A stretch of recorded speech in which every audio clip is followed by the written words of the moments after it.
ഇന്ന് ട്രൈ ചെയ്ത് നോക്കിയത് ബൂസ്റ്റ് പുഡിംഗ് ആണ് കേട്ടോ. എന്തായാലും സംഗതി സക്സസ് ആയിട്ടുണ്ട്. അതിൻ്റെ ആ സന്തോഷം കാണാനും ഉണ്ട്.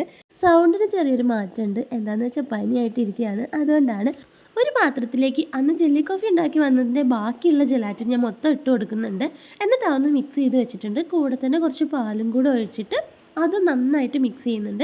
പാലിനകത്തേക്ക് മധുരത്തിന് ഞാൻ മിൽക്ക് മെയ്ഡാണ് ചേർത്തത്, പഞ്ചസാര ചേർത്തിട്ടില്ല കേട്ടോ. അതിൻ്റെ കൂടെ തന്നെ ബൂസ്റ്റും കൂടെ ഇട്ട് മിക്സ് ചെയ്യുന്നുണ്ട്. ബൂസ്റ്റ് തണുത്ത പാലിലിട്ട് കലക്കിയപ്പോൾ ഇങ്ങനെയായിരുന്നു. ഒന്ന് ചൂടാക്കി എടുത്തുകൊണ്ട് വന്നപ്പോൾ ഇത് ഇത്രയും നന്നായിട്ട് മിക്സ് ആയിട്ടോ. പിന്നെ ഒന്നുമില്ല, ഫ്രിഡ്ജിൽ വെച്ചിട്ട് നേരെ പ്ലേറ്റിലേക്ക് കമത്തിയാണ് കേട്ടോ. നല്ല രസമുണ്ട് കേട്ടോ ഇത് കാണാൻ വേണ്ടിയിട്ട്. ഇങ്ങനെ കറക്റ്റായിട്ട് പ്ലേറ്റിലേക്ക് തട്ടിയാൽ കിട്ടുമെന്നൊന്നും ഞാൻ വിചാരിച്ചില്ല കേട്ടോ. എന്തായാലും നല്ല ഭംഗിയില്ലേ. കുറച്ചും കൂടെ ഭംഗി കൂട്ടാൻ വേണ്ടിയിട്ട് ബാക്കി ഉണ്ടായിരുന്ന ബൂസ്റ്റ് ഞാൻ ഇതിൻ്റെ മുകളിലേക്ക് തട്ടിയിട്ടുണ്ട് കേട്ടോ.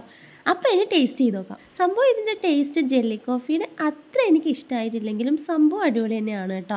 ഇത് ചിലർക്ക് ഇഷ്ടമാവില്ലല്ലോ. എനിക്ക് ഈ ടൈപ്പ് ഒരു ഫുഡിൻ്റെ ഇതോട് വലിയ താല്പര്യമില്ല. അതുകൊണ്ടായിരിക്കും എനിക്കിത് ഇഷ്ടമാവാഞ്ഞത്. പക്ഷെ മക്കൾക്ക് രണ്ടുപേർക്ക് ഇഷ്ടമായി കേട്ടോ. പിന്നെ ഇവൻ എന്ത് ഇഷ്ടമുള്ള സാധനം കഴിച്ചാലും ഫേസ് ഇങ്ങനെയേ ഉണ്ടാവുള്ളൂ, ഒരുമാതിരി തല്ലി പറയിപ്പിക്കുന്ന പോലെ. അത് നോക്കണ്ട കേട്ടോ. അപ്പോൾ ആൽവിക്ക് നന്നായിട്ട് ഇഷ്ടമായി. അപ്പം ഇതെന്തായാലും സക്സസ് ആയിട്ടുണ്ട്. അപ്പോൾ വീഡിയോ ഇഷ്ടപ്പെട്ടാൽ ലൈക്ക് ചെയ്യാനും നമ്മളെ സപ്പോർട്ട് ചെയ്യാനും മറക്കല്ലേ.